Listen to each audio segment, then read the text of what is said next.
little because we only have 3 people. Our dear colleague Richard has an emergent family affair, so he has flew back to Beijing. So today, my colleagues Christina, Gloria, and me, Nicole, are very proud and will spare no effort to introduce our recover and readjust strategy to you. So when it comes to the car industry, the customer really about the credibility of the company. They care more than the price or the comfortability of the car, but also about how credible it is, how this company can fully deliver its value and deliver its commitment. So this scandal happens within the Volkswagen is really disaster to it. So our team is going to show you how we are gonna rebound in 2 years and to refine its public relations strategy or things like that, and also adjust the structure within the company and also in the 2 years. And in the long run, we still want the great company to resume its way to be the market leader in the car industry. And besides, we think that our company's goal should be more than the profit or the units it sold. It should take more responsibility and to really make the value of the company more vivid, and therefore to increase the belongingness and the credibility within the company. So our core value today, we're going to introduce cooperative, which means that the company's managerial team should be more cooperative with its lower ranking employees, and they should negotiate together for the future goals. And responsible, our company, the Volkswagen, should be more responsible not only to the environment but also in other fields like to customers and investors in the future. And the prospective, the Volkswagen should also resume its great goal in the later time to be the best seller or to be the market leader in this industry in the long run. Therefore, to be responsible to its investors and has a prosperous future. So let's see how this scandal imposes a negative influence on the Volkswagen. First, it has 5 major expenditures that is instant and it's inevitable cost immediately if we do nothing. First, it's about the fine. The Volkswagen has to pay a legal fine immediately, and this is inevitable. And also, recently we have seen the assignment of the CEO and also its apology. However, we think that the Volkswagen is only punishing itself rather than really compensating for its harmed customers. So we are going to impose our settlement policy later, that is to buy the affected cars in the US market and EU market, and this rebuy cost and the repair cost consists a lot of its expenditure in the short run, and also it's influenced by its decreased stock price and the lawsuits involved, and all this together impose an extremely loss on the Volkswagen, and if we did nothing, the loss would be more than 100 billion, and therefore it's much significant. So we want to figure out the reasons behind the scandal and therefore solve it one by one. And as we can see, we think that the problem is deeply embedded in Volkswagen from the top to the bottom. First, on the top, the supervisory board. As we can see, the supervisory board's role is mainly to monitor the management and approve managerial decisions. However, the supervisory board in the Volkswagen consists of 20 people, with 19 of them is coming from within the company or within the family of the managerial team. And we think it's really problematic because the supervisory board becomes a form rather than doing something real. And the second, the managerial team. As we can see, the CEO sets very aggressive goal for the future, like the 10 million goals in 2018 or things like that.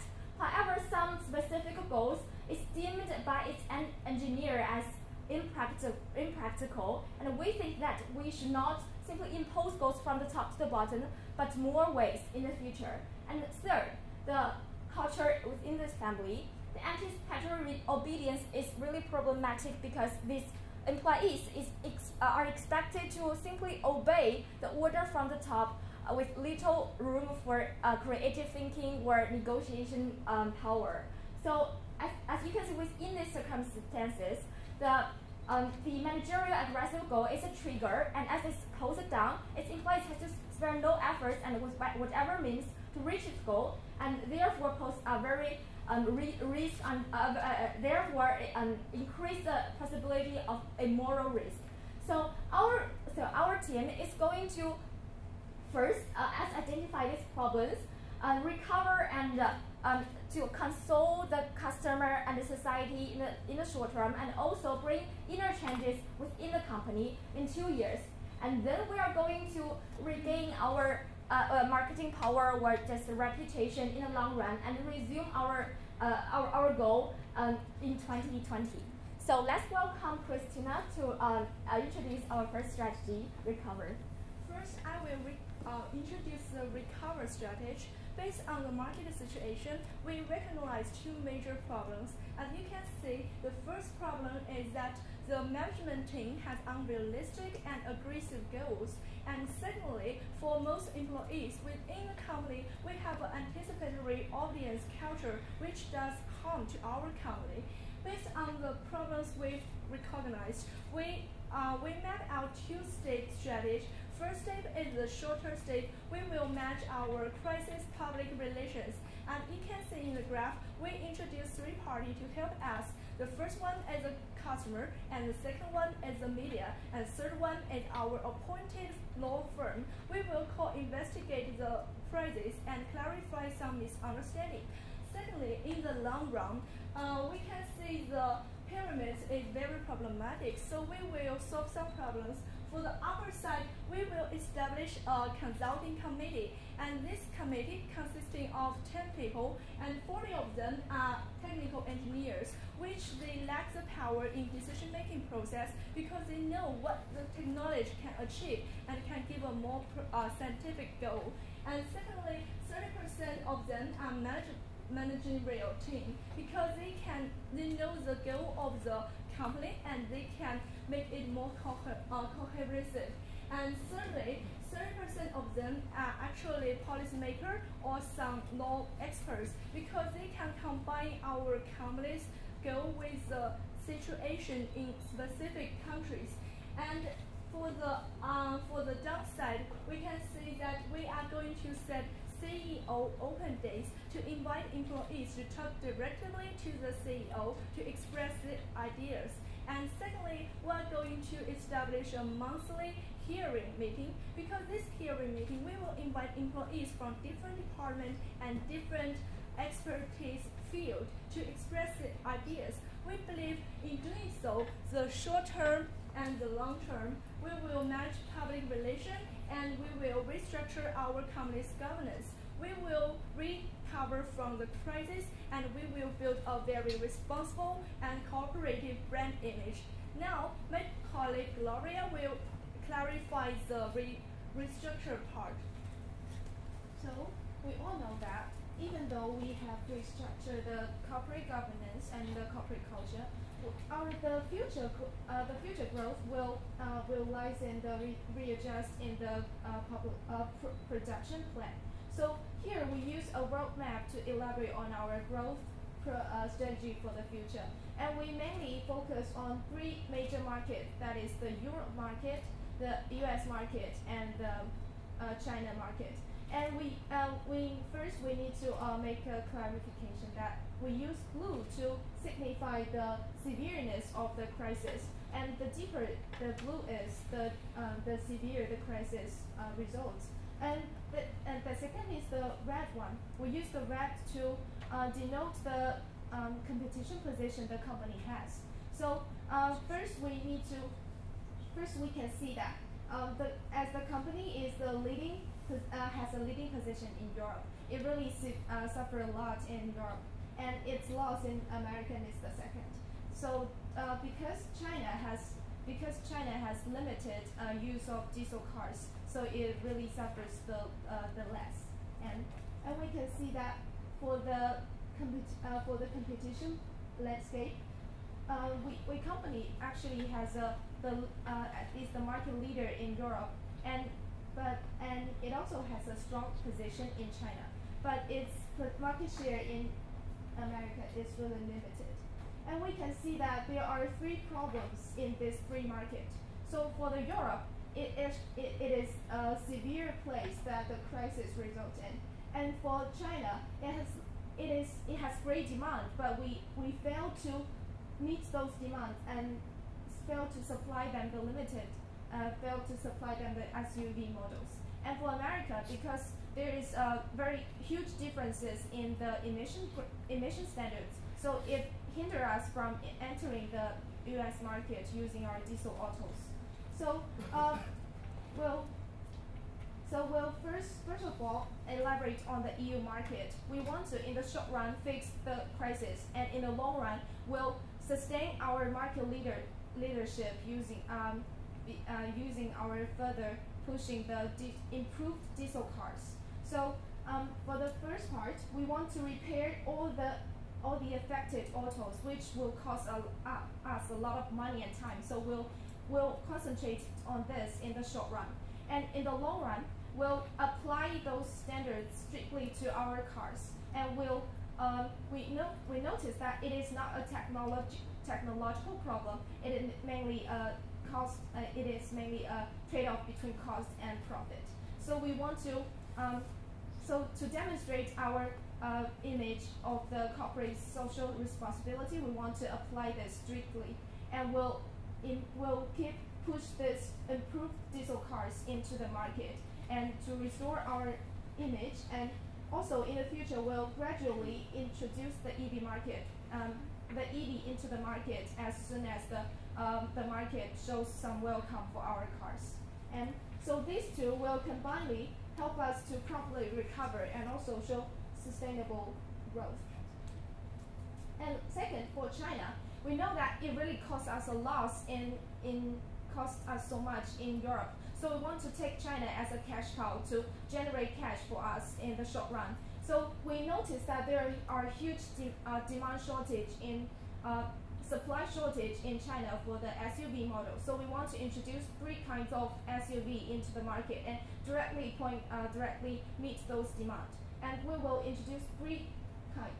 The first one is so currently we have the mass model. We want to introduce the budget model, which is the economic one, and also high-end and luxury, because these two will separately meet different demands, which is the downturn of the macroeconomy, and the other one is the rising of the middle class. So we hope this will generate cash for us and to make up the loss in the Europe. And last, we'll see what we have in the U.S. market, because we currently have a very different emission standards. So it's very difficult for us to penetrate the U.S. market using the current models in Europe. So currently, a lot of companies don't want to shift their models from Europe to U.S. because of the huge cost. So we want to develop EV electrical vehicle in this market, and because we noticed that Europe, the U.S. actually show a very large welcomeness of the electrical vehicle, considering the prosperous Tesla and also the BYD. So we want to leverage on our traditional cars advantage to introduce the EV into this market.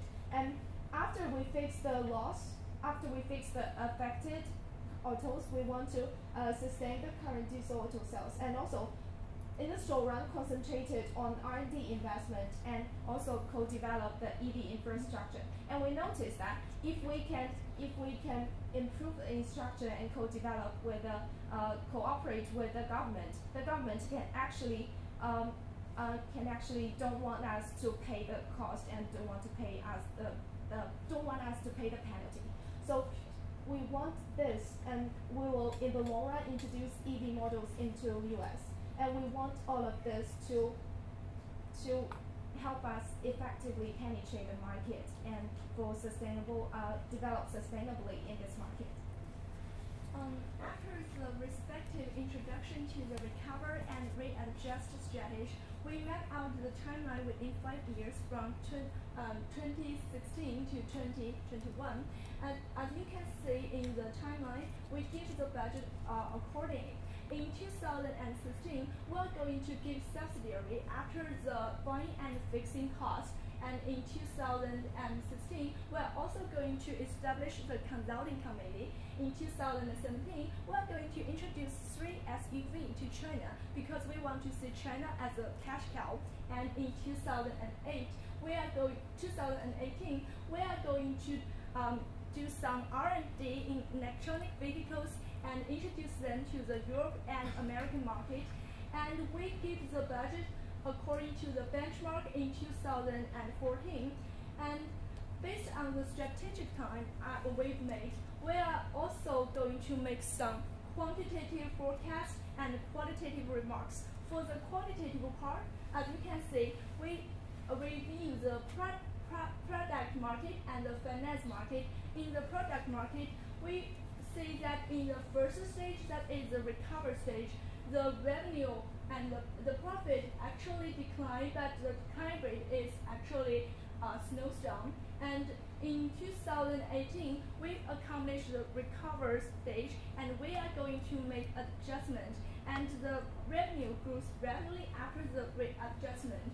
And for the stock market, you can see the crisis actually does very harm to our company. And if we select the date 2015 and September 18th as a benchmark, we can see that in 1 year, our stock price actually declined to 55.21%. After, if we implement our strategy, we estimated that our company will recover in 2018 and our stock price will gain 120% in 2021. But if we do not implement the strategy and no measures are taken, actually the stock price are declining and then may recover little but will not gain the previous status. And there we make the scenario analysis. And for the qualitative part, before we review it, let's see the value proposition we made at the very beginning. We want to be responsible, cooperative, and prospective. So based on the criteria we've made, we think that for the upper level, we are going to make practical goal negotiation, so we can be very responsible for what we say and what we do. And for the middle level, we're going to establish transparent communication mechanism, and that will see the cooperative between employees and the management team.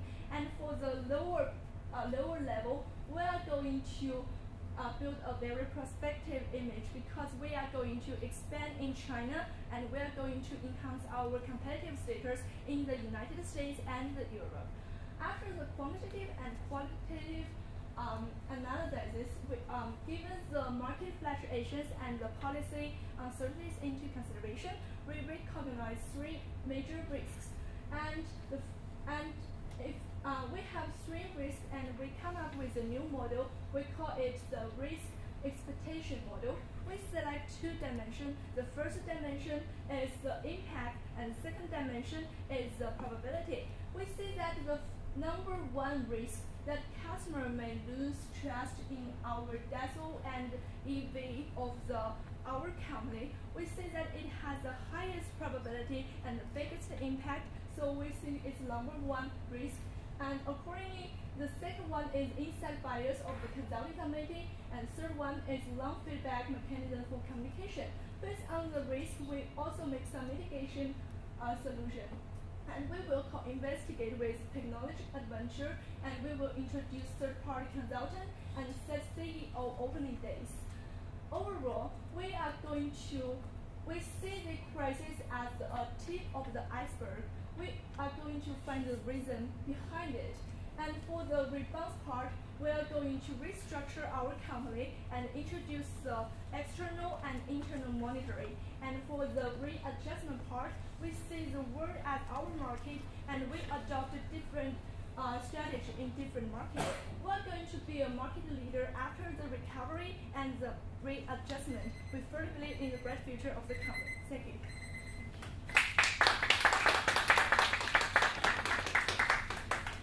is now the 15 minutes Q&A session. Well, yeah, I mean, good job. I know you only have 3 people. That's what I wanted to say. I think 20 minutes, that was good. Sorry to hear, your other team have to go back. Let me just go ahead first. Well, first, I think I need to go back to my textbook and learn some of the chart and the graph that you presented. I think they're very useful and clear. Let me be very upfront with that one.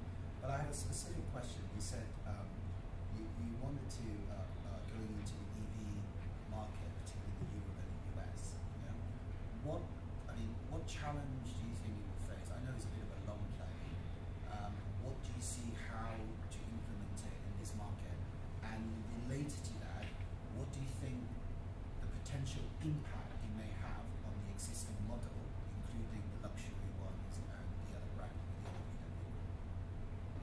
So I will handle the first question for the EV market in Europe and US. Actually, we choose this market because it has less difficulty, but it also, but it still has difficulty. Like for the first one, we have tried to, push EV into this market before, but we haven't done so well. So it is the current barriers because the market didn't develop that well. So for the second part is the technology part. The technology is not that advanced, so the company didn't show that welcomeness for the EV market, for our EV. And the third one is that as a traditional car manufacturers, we didn't pay a lot of attention to those electrical vehicles, and we want to shift that. So how to leverage on our past advantage in traditional car manufacturing to the electrical vehicle manufacturing? It is really difficult for our company. But what do you envisage the impact may have on the existing vehicle? Because let's say Tesla has been loss-making for the last 10 years, let's say, and recently is doing obviously they're the market leader. But going into the US and Europe is going to cost you a lot of money to set it up. Yes. So this is one of your core long-run strategy. Yes. And So how do you think we put it in the long run because we notice the difficulties. And for Europe, we specifically want to sustain our current advantageous diesel cars, but improve diesel cars and gradually introduce EV. But for American market, we noticed the really huge differences in the diesel cars, and we noticed that diesel car is not that sustainable. So we want to make the sustainable achievement in one step. So in the initial run, we'll invest those R&D investment and also co-develop the infrastructure to lay a solid foundation for the future introduction. And as for the impact, we also see that there are 2 impacts in different divisions. The first one is our existing diesel parts, and the second one is the EV parts. For the diesel parts, we think that the introduction of the EV in Europe can actually shift the focus on our schedules so that we can better manage the public relation. This is the benefit of our strategy, but you mentioned that the cost of our strategy, and the cost mainly focus on the EV market because we already have many competitors in EV division like Tesla. But what is our unique competitiveness? We think firstly, we have customer loyalty in our Europe market, and our customer base, according to the case, is larger than Tesla. We want to transport the previous diesel customer to the new EV customer. This is our #1 advantage.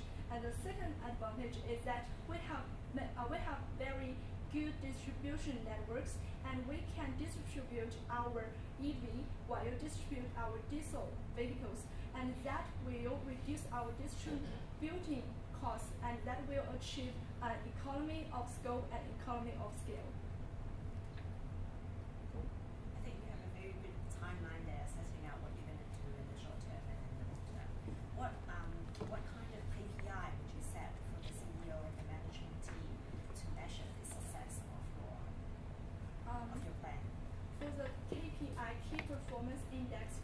that there are 4 indexes. The first one is the internal culture, and the second one is the operation. The third one is the customer, and the fourth one is a profit.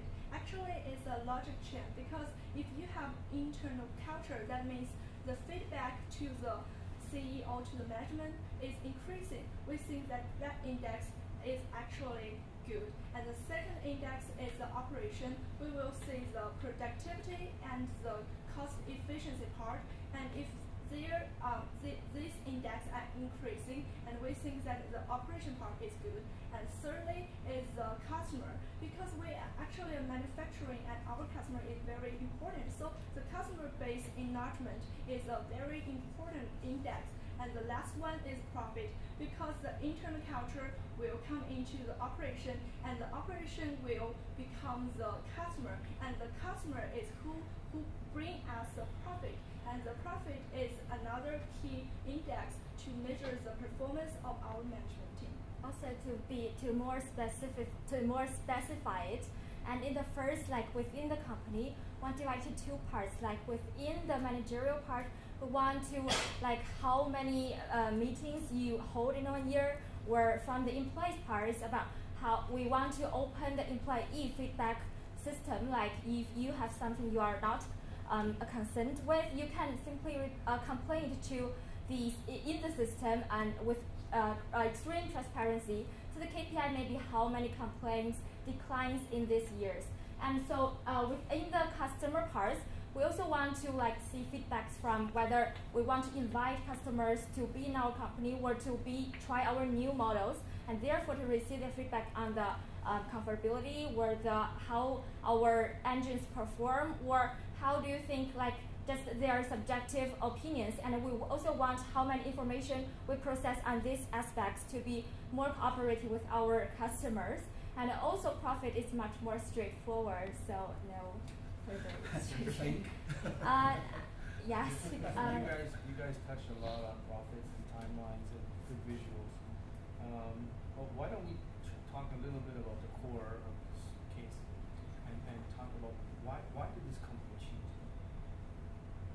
Yes, as I mentioned before, we think that the internal management structure within the company is a little problematic, because first you get higher pressure from the top to the bottom, and this is a trigger. And also your circumstances, that your culture within the Volkswagen is about obedience, is about like work like a soldier, that you simply accomplish what your managers assign to the subordinates.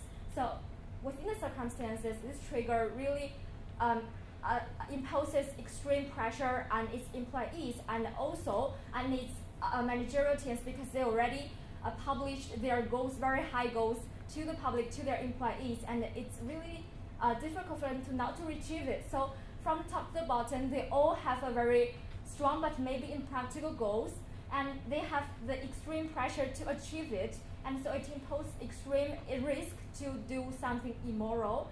And also the lack of a 3-party supervision, and also the lack of like, you know, the real role and real function from the supervisory board, really, you know, push these problems further. And so it is non-existent, as we can see. It has existed for a long time, and we think that it's not the people with employees in the lower ranking with like low morality to blame. It's rather the mechanism with this company. It makes people more easily to do wrong things due to the pressure.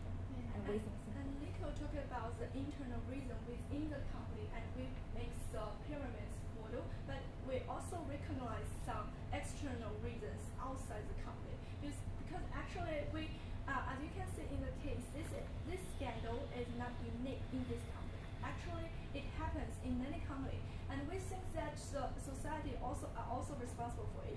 Firstly, that the government actually lack a scientific test procedure and more precise and more strict legislation and laws. And secondly, for the media, actually the media are going to find the truth, but sometimes it will exaggerate the events. And so we think that the media should be more neutral and more precise about our company. And thirdly, that we think the social power is very important because the awareness of customer is a driven power for the development of companies. So we think that we should establish communication mechanism between customer and companies to deliver their demand and our supply. And also, we think the outside competition is also a key reason. As we can see, Tokyo and General Mobile and the Volkswagen are the main three market leader. However, they cannot beat each other, so the competition within the monopolist players are very fierce. So it's also imposed extra pressure on this company. You talk about the composite of the board. You have a pie chart on that. I remember one of these is technical engineers. Who are the rest that you propose? Actually, this is not the board, but actually we are going to establish we are going to establish a consulting commission outside our board, because you see that board are actually stakeholders and they have stake related to different parties, and it's hard for them to make some neutral and fair adjustments sometimes. And the consulting committee, you can see this is the management team, and this is the technical engineers, and this is law and policy expertise, because we recognize that in the process making, in the decision making process of this company, they lack the realistic point of what can technology achieve. So we enlarge the technical engineers in the decision making process. And also you can see, as a company entering into different countries, they have different laws and policies. So we need to combine our situation with the specific law situation in this country. So experts on laws and policies are introduced to the consulting committee. And this consulting committee are complementary to the board, because board as a final decision maker, right? But they need to listen to different opinions from technical person, from management person, and from expert on laws and policies. So we think that this committee can actually improve our decision making process. Have you also mentioned to change the composite of the board as well? We talked about this in our process of this discussion, but we don't think that in 5 years we will. We have changed the CEO, right? And this is a signal to the market that we recognize this problem to be very serious. But as for the board, we are going to introduce some independent board members. Which is the consulting committee, or you're going to introduce new member? Which one? Actually, the consulting committee, maybe 15% of the consulting committee are coming from the board because they care about the long-term development of this company. But another 20% may come from. So, am I right to interpret that you think the exit of the CEO is sufficient enough, and without changing the board, but introducing a consulting committee? No, yeah. We want to introduce this committee to support us in the supervision part, but we don't think actually we have the power to advise on changing the board, because it's like about capital and about capital and equity. It's not just a. And so we think the resign of the prior CEO is just the first step.